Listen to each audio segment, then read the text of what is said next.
So this is the 890 from New Balance. It's the version 6.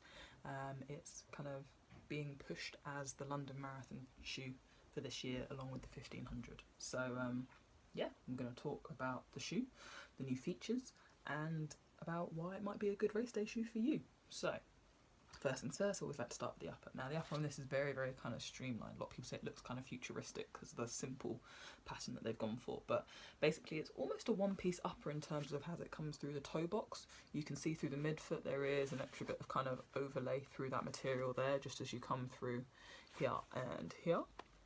Other than that though, very, very slimline fit, no irritation points. It's double layered with this top layer adding that breathability element with those slits you can see going on through the front there.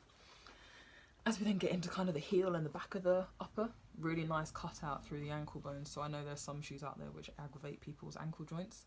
This isn't going to do that. Cuts really nice and low, but still comes nice and high to give you that nice heel hold around the Achilles. If we now start to look through the midsole of this shoe, so New Balance use what's called as a Revlite foam. So it's basically their kind of firm performance style responsive foam. So in this shoe, really going to help you move forwards, rock off that kind of stiffer platform basically. And that is the key feature of this shoe, is this rocker element. So even when I hold the shoe like this, you can see the curvature going on through the forefoot.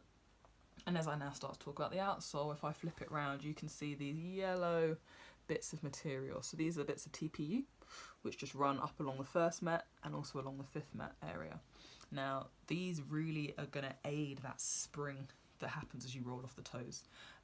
Running in it feels amazing. You kind of get onto that midfoot and you really feel the element trying to push you forwards and rock you over off on the toes. So for that shoe that you really want to feel that responsiveness, that feedback, but actually have a firmer sole than something like your Nike React or something like your Ultra Boost, this is a lot firmer ride, but feels like it can look after you for a longer period of time. So yeah, for those marathon runners and that distance kind of run, this shoe will certainly take you there, that's for sure.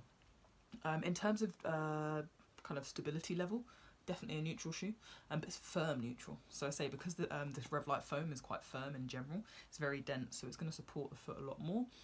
Heel to toe drop is 6 mil, so it's kind of that nice middle ground where it's not super low like 4, so it's going to put a lot of stress on the calves, but it's not your traditional kind of 8 or 10 that's on the market generally these days. So it will take a little bit of hit on the calves, but ultimately that rocker motion is really going to help you get off that forefoot, so really not going to feel anything too drastic.